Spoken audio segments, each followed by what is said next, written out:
అస్సలాముఅలైకుం మళ్ళీ ఎవ్రీవన్. ఈరోజైతే నేను ముల్లంగి ఆకులండి ఇవి. ముల్లంగి ఆకు, ముల్లంగి ప్లస్ పెసరపప్పు వేసి కర్రీ చేస్తున్నాను. సన్నగా ఈ విధంగా ముల్లంగిని తరుక్కోవాలండి. దానికి 2 పెద్ద సైజు ఉల్లిపాయలు తీసుకున్నాను. 2 పచ్చిమిర్చి, 1 స్పూన్ తెల్లగడ్డలు దంచుకొని పెట్టుకున్నానండి కచ్చా పచ్చాగా. పెసరపప్పు అయితే చిన్న కప్పుతో నానబెట్టానండి 1 అవర్ ముందు. దానికి మసాలాలండి 1 స్పూన్ జీలకర్ర చాలండి తాలింపుకి.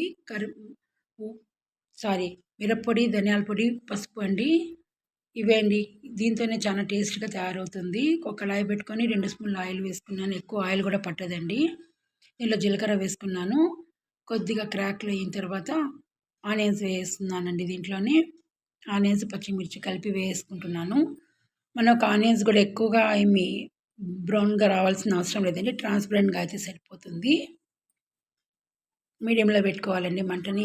ఏ వంట చేసినా కూడా మనము హైలో పెట్టుకొని మాడిపించుకోకూడదు. మాడితే టేస్ట్ అనేది మారిపోతుంది మళ్ళీను. నేను తొందరగా ఆనియన్స్ మగ్గిపోవాలని కల్లుప్పే వాడతానండి. మొత్తానికి కూరకు సరిపోయేటట్టుగా వేస్తున్నాను ఉప్పు. మీ టేస్ట్‌కి తగ్గట్టు ఉప్పు వేసుకోండి. ఒకసారి కలుపుకోవాలండి. ట్రాన్స్‌పరెంట్‌గా అయిపోతే సరిపోతుందండి. చూడండి, ఈ విధంగా అయిపోతే సరిపోతుంది. ఇప్పుడు మనం సన్నగా కట్ చేసి పెట్టుకున్నాం కదండి. 2, 3 సార్లు కడుక్కోవాలండి ముల్లంగిని. దీనిలో వేసుకోవాలి. కొద్దిగా పచ్చి వాసన పోయేంత వరకు మనం ఆయిల్ ఒక 2 మినిట్స్ వేయించుకోవాలండి దీన్ని. ఈ విధంగా వేయించుకోవడం వల్ల ఏమవుతుందంటే దీంట్లో ఉండే వాసన మొత్తం వెళ్ళిపోతుందండి. కొద్దిగా కోల్డ్ అయ్యింది, సారీ ఏమనుకోవద్దండి. ఈ విధంగా వేయించుకోవడం వల్ల పచ్చి వాసన అనేది వెళ్ళిపోతుంది. చాలా హెల్తీ అండి. ముల్లంగి కన్నా ముల్లంగి ఆకుల్లో పోషక విలువలు ఎక్కువ ఉంటాయండి. ఇప్పుడు మనము కట్ చేసి సన్నగా పెట్టుకున్న ఆకుకూరలు దీన్ని ఉప్పు నీళ్ళలో నానబెట్టి 2, 3 సార్లు బాగా వాష్ చేసుకోవాలండి. చూడండి, ఎంత ఆకు వేస్తున్నాను కదా, కొంచెం అయిపోతుంది చూడండి. కొద్దిగా 1/2 స్పూన్ పసుపు కూడా వేసుకుంటున్నాను. ఒకసారి అంతా కలిసిపోయేటట్టు కలుపుకోవాలి.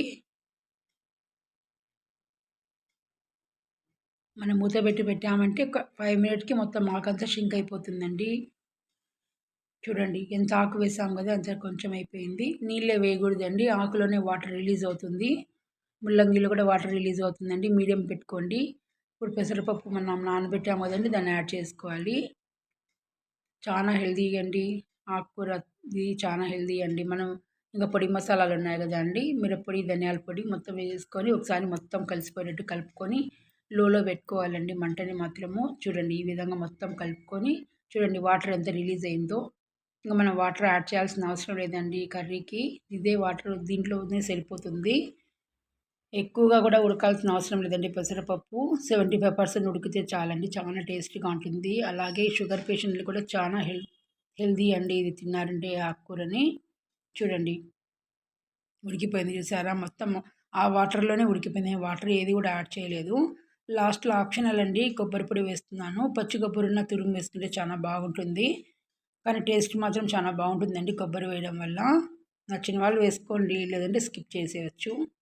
చూడండి, ఎంతో హెల్తీగా అయినా రెసిపీ రెడీ అయిపోయిందండి. నా ఛానల్ని చూస్తున్నారు కానీ సబ్స్క్రైబ్ చేయడం లేదు. మా వాళ్ళే చూస్తారండి, లైక్ చేయరండి. ఎందుకంటే వాళ్ళకి ఎక్కడ నేను ముందు వచ్చేస్తాను అని భయం అన్నమాట. ఇంకేం లేదు. చూడండి, మా నైట్ డిన్నర్ అయితే చపాతీ, ముల్లంగి ఆకు ప్లస్ పెసరపప్పు కర్రీ. యమ్మీ హెల్తీ వర్షన్. మీరు కూడా ఈ విధంగా ట్రై చేయండి, లైక్ చేయండి, నా ఛానల్ని సబ్స్క్రైబ్ చేయండి. Thank you for watching.